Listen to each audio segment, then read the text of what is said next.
Hello दोस्तों, स्वागत है आप सबका मेरे यूट्यूब चैनल रोहिणी क्लासेस में। तो आज हम क्लास 10th की एनसीईआरटी हिस्ट्री का चैप्टर 2 देखने जा रहे हैं। आप सब सोच रहे होंगे कि बहुत दिनों से मैम वीडियो नहीं डाल रही थी, तो मैं आपको बता दूं कि मेरी तबीयत कुछ ठीक नहीं थी और जो है थोड़े बहुत कोरोना के सिम्टम्स भी थे, इसलिए मैं घर पे ही रेस्ट कर रही थी। अपने आप को आइसोलेट किया हुआ था मैंने। तो अब मैं पूरी तरीके से स्वस्थ हो चुकी हूँ। तो आपके लिए अब जो है लगातार वीडियोस आते रहेंगे, तो बने रहिए मेरे साथ। और बहुत इम्पॉर्टेंट चैप्टर है भारतीय राष्ट्रवाद, किस प्रकार जो है भारतीय राष्ट्रवाद की नींव पड़ी और जो है कैसे जो है किस प्रकार भारत की जनता जो है अंग्रेज़ों को खदेड़ दी इसी राष्ट्रवाद से प्रेरित होके। ठीक है, तो इसी के बारे में आज हम डिटेल वे में स्टडी करेंगे। तो चलिए बिना किसी देरी के स्टार्ट करते हैं। आगे बढ़ने से पहले सबसे पहले आप ये जान लीजिए कि जो ये राष्ट्रवाद है क्या।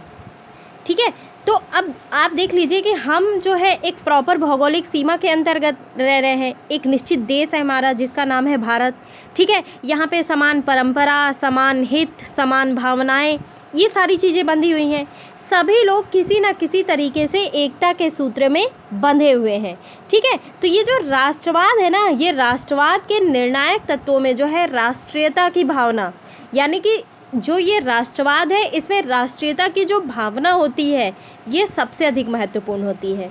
और यही जो राष्ट्रीयता की भावना होती है ना, वो किसी राष्ट्र के सदस्यों में पाई जाने वाली क्या है, ये एक सामुदायिक भावना है जो उनका जो संगठन है, ठीक है, जो एकता है वो सुदृढ़ करती है, मजबूत करती है। ये चीज़ आपको समझना होगा। अब आप देखिए कि आप देख चुके हैं कि यूरोप में आधुनिक राष्ट्रवाद के साथ ही राष्ट्र जो के तो भी उदय हुआ।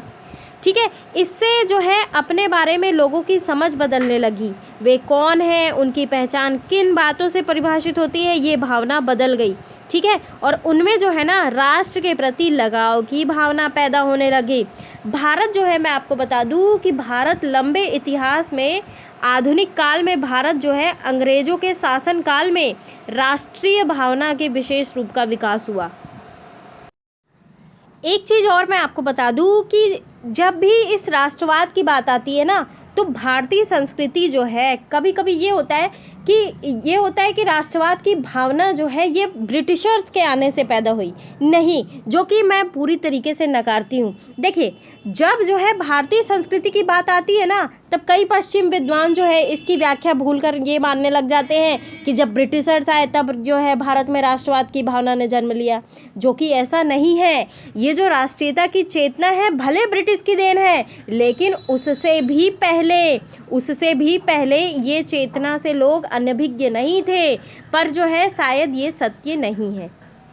देखिए, भारत के लंबे इतिहास में ना, हम अगर बात करते हैं आधुनिक काल की, तो भारत में अंग्रेजों के शासन काल में राष्ट्रीयता की भावना का विशेष रूप से, सॉरी फॉर द इंटरप्शन, विशेष रूप से विकास हुआ।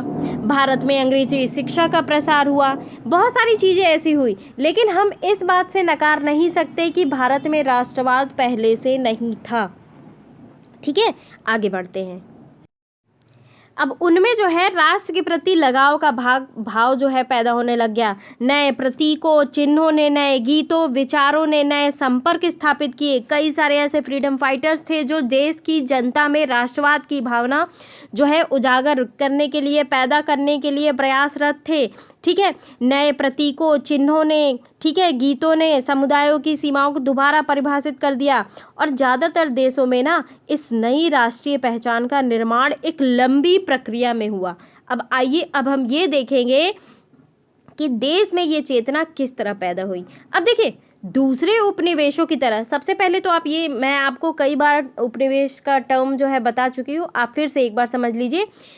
उपनिवेश यानी कि जिस देश के ऊपर किसी अन्य देश के लोगों का नियंत्रण होता है उसे उपनिवेश देश कहते हैं। ठीक है, तो दूसरे उपनिवेशों की तरह भारत में भी आधुनिक राष्ट्रवाद की उदय की जो परिघटना है ना, उपनिवेशवादी विरोधी आंदोलन के साथ गहरे तौर पर जुड़ी हुई थी।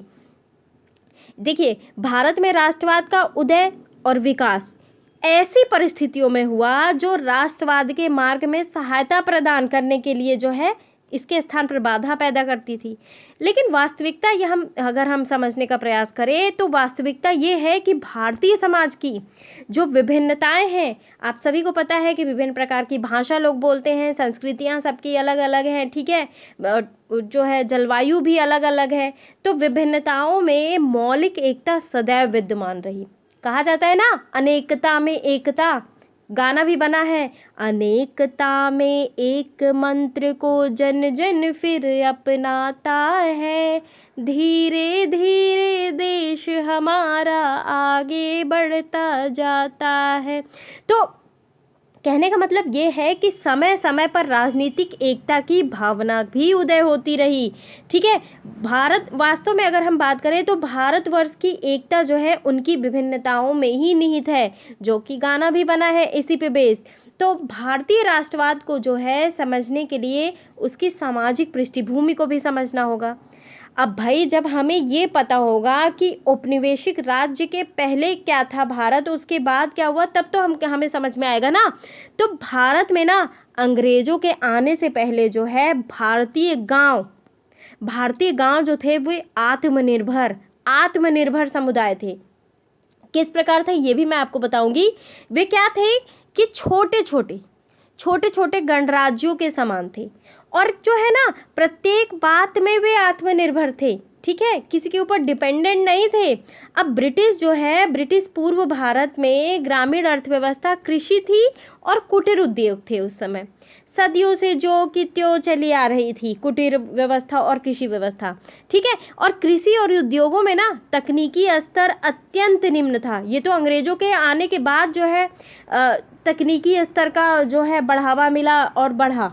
तो सामाजिक क्षेत्र में परिवार, जाति पंचायत, ग्रामीण पंचायत, ये सारे जो है सरकारी नियंत्रण के काम में करती थी। अधिकतर राज्यों की राजधानी जो होती थी ना किसी नगर में होती थी। देखिए नगरों में ना अधिकतर लघु उद्योग प्रचलित थे, ठीक है, ये सारी चीज़ें थी।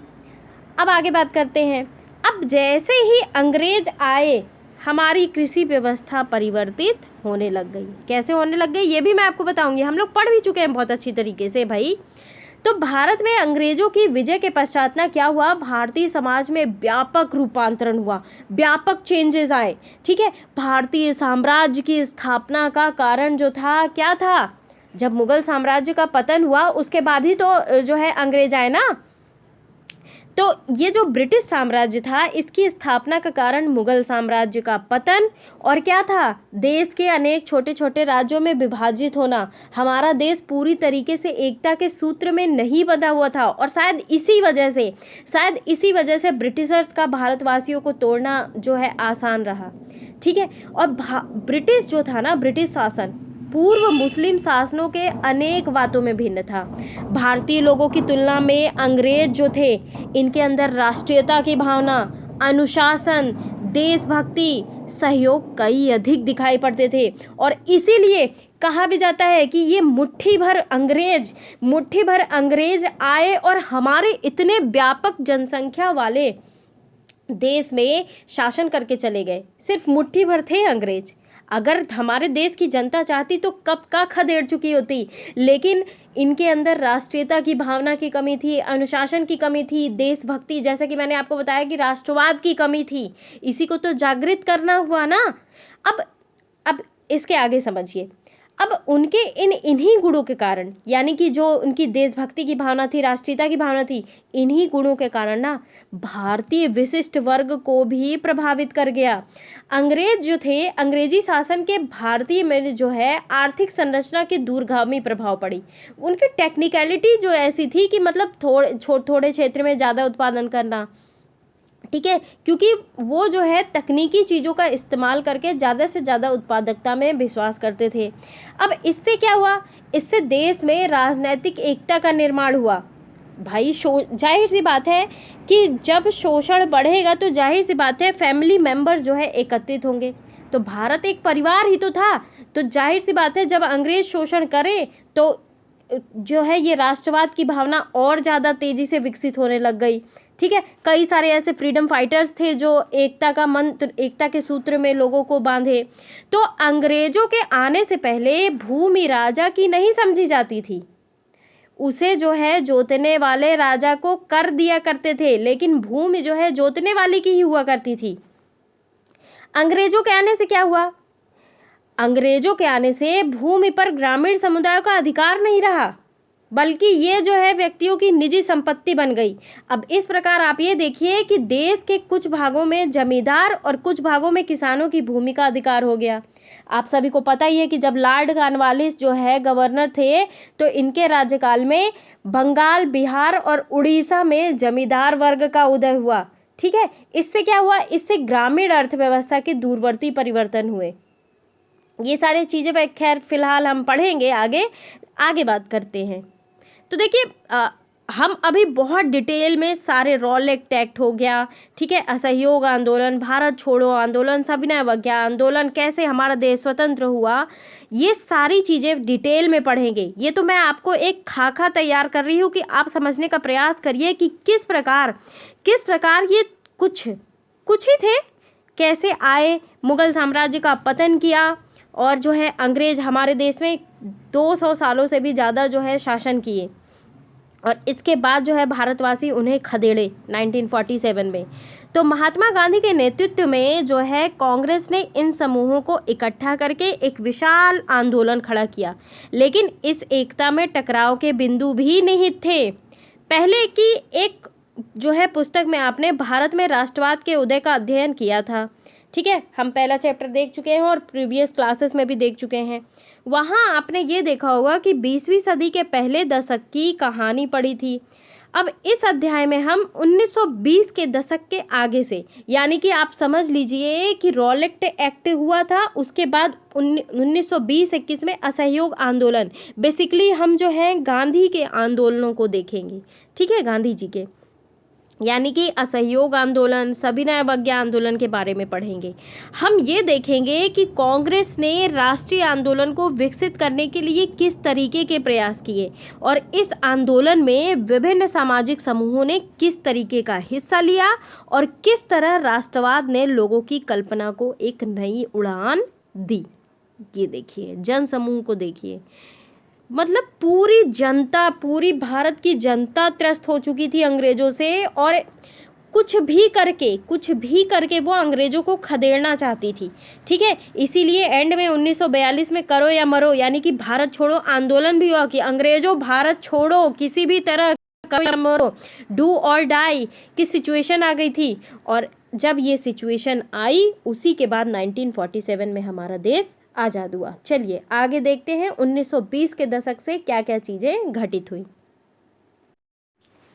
तो अब बात करते हैं पहला विश्व युद्ध, खिलाफत और असहयोग। पहले विश्व युद्ध के बारे में अगर मैं बात करूं तो ये जो है 28 जुलाई, डेट नोट डाउन कर लीजिएगा, 28 जुलाई 1914 से 11 नवंबर 1918 तक चला। कब से कब तक चला? 28 जुलाई 1914 से 11 नवंबर 1918 तक चले प्रथम विश्व युद्ध। इसे एक महान युद्ध के भी नाम से जाना जाता है, ठीक है। तो इसमें जो है मुख्य शक्तियां, बेसिकली अगर मैं मित्र देशों की बात करूं तो फ्रांस, रूस और ब्रिटेन जैसे शक्तिशाली देश शामिल थे, और 1917 के बाद संयुक्त राज्य अमेरिका जो है युद्ध में शामिल हो गया। और केंद्रीय शक्तियों की अगर मैं बात करूं तो इसमें जर्मनी, ऑस्ट्रिया, हंगरी, ऑटोमन साम्राज्य और बुल्गारिया, ये सारे देश थे। खिलाफत की अगर मैं बात करूं तो ये कब हुआ? खिलाफत आंदोलन, खिलाफत जो है बाद में मर्ज कर दिया गया है असहयोग में, लेकिन इसकी शुरुआत जो है मार्च 1919 से जनवरी 1921, ठीक है। तो 1919 में बम्बई के एक खिलाफत समिति का गठन किया गया, जिसमें जो है मोहम्मद अली जिन्ना और शौकत अली, साथ साथ अनेक मुस्लिम नेताओं ने जो है इस मुद्दे पर संयुक्त जन कार्यवाही की संभावना तलाशने के लिए महात्मा गांधी के साथ चर्चा शुरू कर दी। सितंबर 1920, ध्यान रखेंगे, सितंबर 1920 में जो है कांग्रेस के कोलकाता अधिवेशन में, ध्यान रखेंगे ये भी चीज़ कि 1920 में कोलकाता का अधिवेशन हुआ था, ठीक है। तो 1920 के कांग्रेस के कोलकाता अधिवेशन में महात्मा गांधी ने भी दूसरे नेताओं की इस बात पर मना किया कि खिलाफत के समर्थन और स्वराज्य के लिए एक असहयोग आंदोलन जो है शुरू किया जाना चाहिए, और ये आंदोलन जनवरी 1921 को समाप्त हुआ।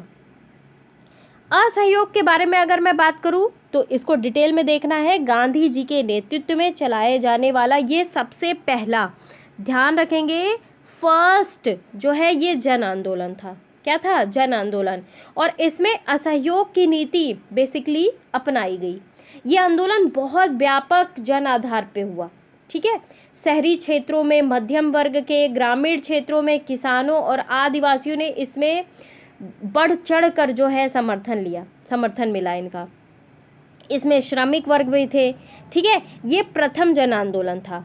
और आप सभी को पता है कि प्रथम विश्व युद्ध उसी समय ख़त्म भी हुआ था, 1914 से 18 तक चला था।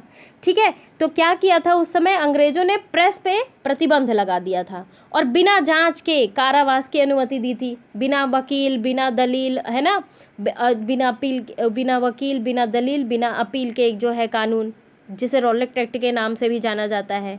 तो अब जो है सर सिडनी रॉलेट की अध्यक्षता में एक समिति की संस्तुतियों के आधार पर इन कठोर उपायों को जारी कर दिया गया। अब इसके जवाब में गांधी जी ने क्या किया? गांधी जी ने देश भर में इस अधिनियम, जिसे कि रॉलेट एक्ट के नाम से जाना जाता है, इसके खिलाफ अभियान चलाया। ठीक है, उत्तरी और पश्चिमी भारत की अगर मैं बात करूं तो कस्बों के चारों तरफ बंद के समर्थन में दुकानें, स्कूल बंद होने के कारण जीवन जो है लगभग ठहर सा गया।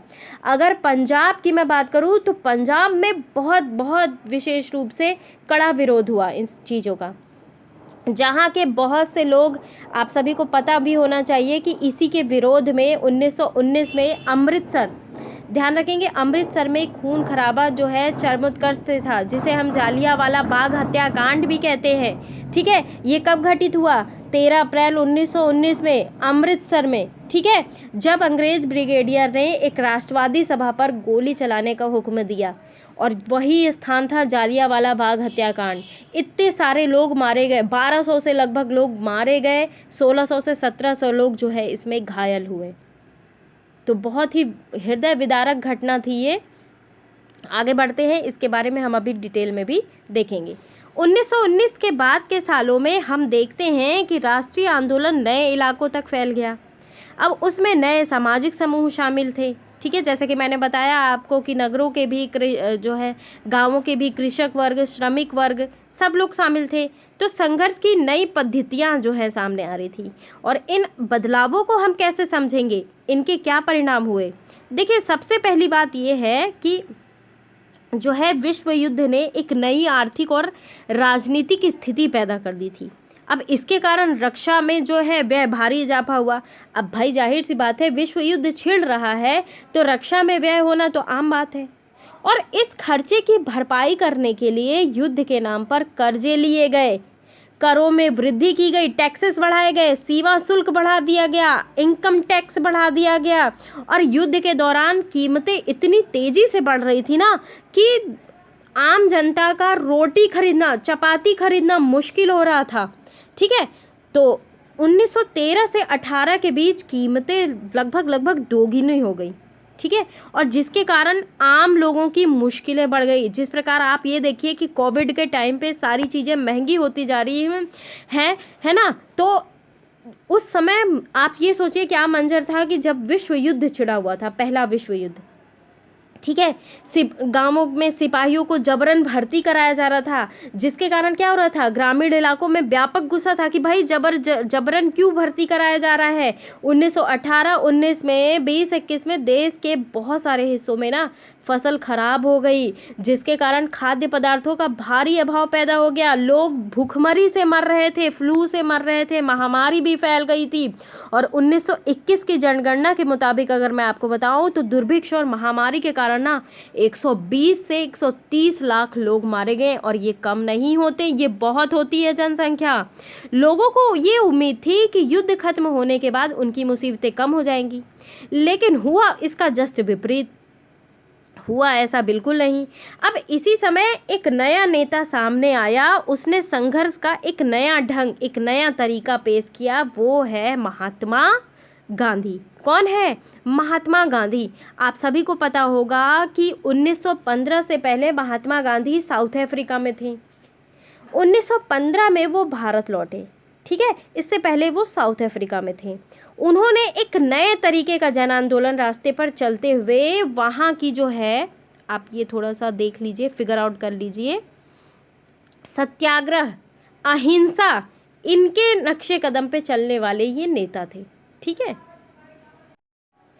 तो गांधी जी जो थे वो नस्ल भेदी सरकार से सफलतापूर्वक लोहा लिया, क्योंकि ये अहिंसावादी थे, ठीक है, और बहुत ज़्यादा लोकप्रिय हुए। और इस पद्धति को वे सत्याग्रह कहते थे, ठीक है। सत्याग्रह के विचार में सत्य की शक्ति पर आग्रह और सत्य की खोज पर जोर दिया जाता था। इसका अर्थ ये है कि अगर आपका उद्देश्य सच्चा है, यदि आपका संघर्ष अन्याय के खिलाफ है, तो उत्पीड़न के मुकाबले करने के लिए आपको किसी शारीरिक बल की आवश्यकता नहीं होती। ये नहीं है कि मार धाड़ करो, लड़ाई झगड़ा करो, नहीं, ऐसा नहीं है। अगर आप उद्देश्य सच्चा है, आपका संघर्ष अन्याय के खिलाफ है, तो आपको शारीरिक बल यानी कि फिजिकल जो है फोर्स की आवश्यकता नहीं होती। प्रतिशोध की भावना, आक्रामकता का सहारा लिए बिना सत्याग्रही केवल अहिंसा के सहारे भी अपने संघर्ष में सफल हो सकते हैं। और इसके लिए ना दमनकारी शत्रु की चेतना को झिझोड़ना चाहिए।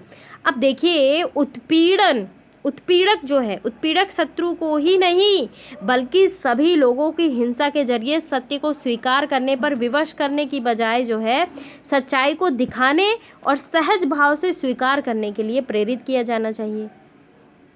अब इस संघर्ष में अंततः सत्य की ही जीत होती है। आपको पता चलेगा कि किस प्रकार इस अहिंसावादी, इस, आप ये सोचो कि एक हाड़ मांस के इंसान थे गांधी, लेकिन इनके अंदर शक्ति देखिए, ये सत्याग्रह की शक्ति थी, अहिंसा की शक्ति थी। गांधी जी का विश्वास था कि अहिंसा का ये धर्म सभी भारतीयों को एकता के सूत्र में बांध सकता है। भारत आने के बाद गांधी जी जो है कई स्थानों पर सत्याग्रह आंदोलन चलाए। 1917 में उन्होंने बिहार के चंपारण इलाके का दौरा किया, दमनकारी बागान व्यवस्था के खिलाफ किसानों के संघर्ष के लिए प्रेरित किया। 1917 में उन्होंने गुजरात के खेड़ा जिले में किसानों की मदद के लिए सत्याग्रह का आयोजन किया। और फसल खराब हो जाने और प्लेग महामारी के कारण ना खेड़ा जिले के किसान जो है लगान चुकाने की हालत में नहीं थे, और वे चाहते थे कि लगान वसूली में ढील दी जाए। और 1918 में यही गांधी जी सूती कपड़ा मिल कारखाने के मजदूरों के बीच सत्याग्रह आंदोलन चलाने जो है अहमदाबाद भी पहुंचे। थोड़ा सा अगर मैं इन तीनों के बारे में डिटेल में बताना चाहूँ तो सबसे पहले मैं आपको बताती हूँ चंपारण आंदोलन के बारे में। चंपारण सबसे पहले जान लीजिए कहाँ है, बिहार में है। ये आंदोलन कब हुआ? 1917 में हुआ। ये एक सत्याग्रह था, इसे चंपारण सत्याग्रह के नाम से भी जाना जाता है, ठीक है। तो दिसंबर 1916 में क्या हुआ कि कांग्रेस के लखनऊ अधिवेशन में गांधी जी ने भाग लिया। अब इसी आयोजन में उनकी मुलाकात एक ऐसे शख्स से हुई जिसकी राजनीति की दिशा बदलकर रख दी। सीधे साधे लेकिन जिद्दी शख्स ने उन्हें अपने इलाके में किसानों की पीड़ा और अंग्रेजों द्वारा उनके शोषण की दास्तान बताई और उसे दूर करने का आग्रह किया। वे कौन थे? रामचंद्र शुक्ल।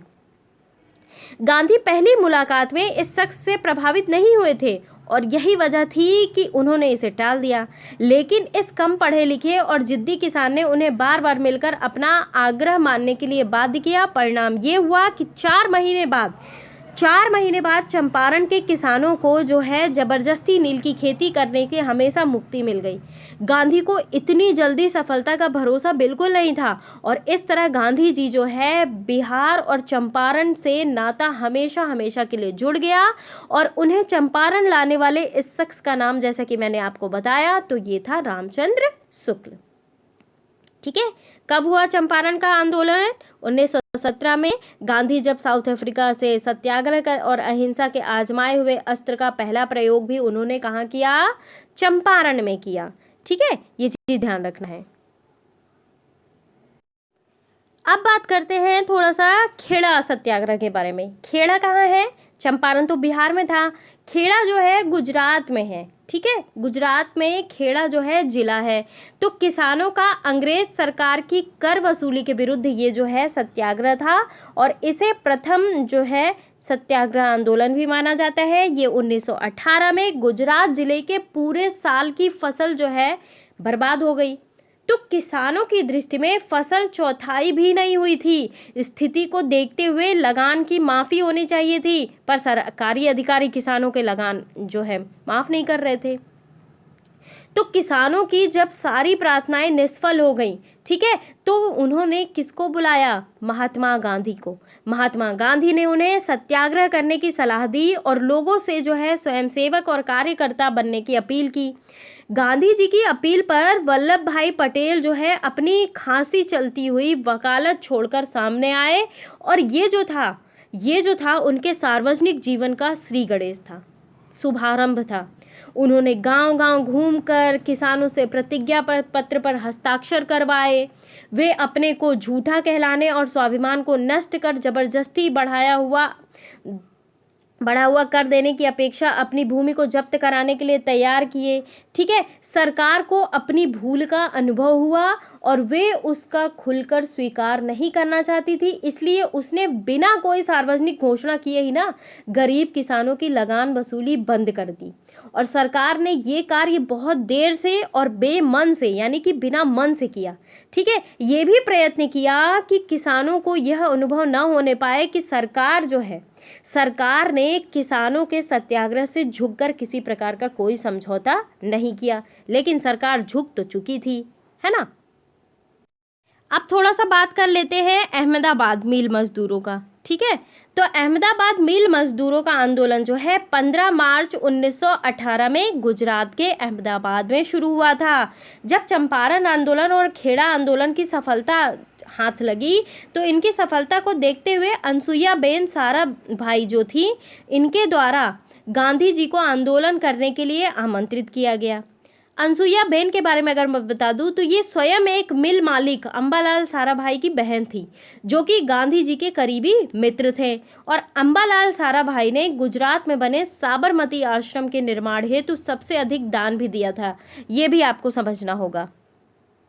ये जो अहमदाबाद मिल मजदूर का आंदोलन था, इसे समाप्त करने के लिए मिल मालिकों द्वारा 20% वेतन वृद्धि की पेशकश की गई, लेकिन मजदूर 50% वेतन की मांग पर अड़े थे, ठीक है। तो वेतन में बढ़ोतरी की मांग को अस्वीकार करने पर गांधी जी जो थे ना, मजदूरों के साथ बैठ गए भैया आमरण अनशन पे।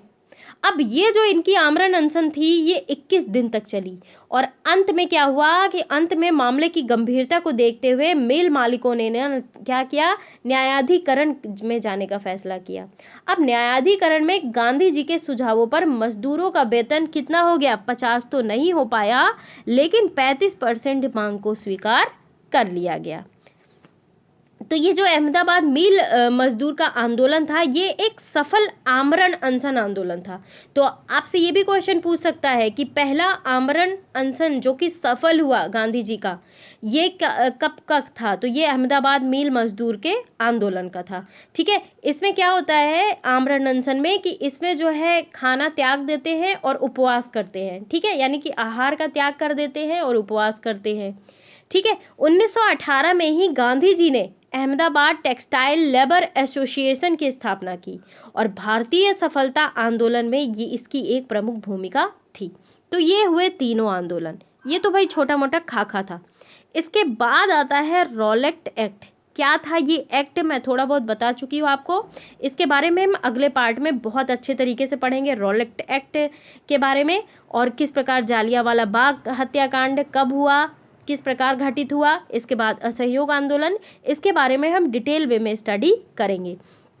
तो गाइज़ अब वीडियो रेगुलर आएंगी तो आप बने रहिए मेरे साथ, और गाइज़ वीडियो को शेयर कर दिया करिए। Thank you very much.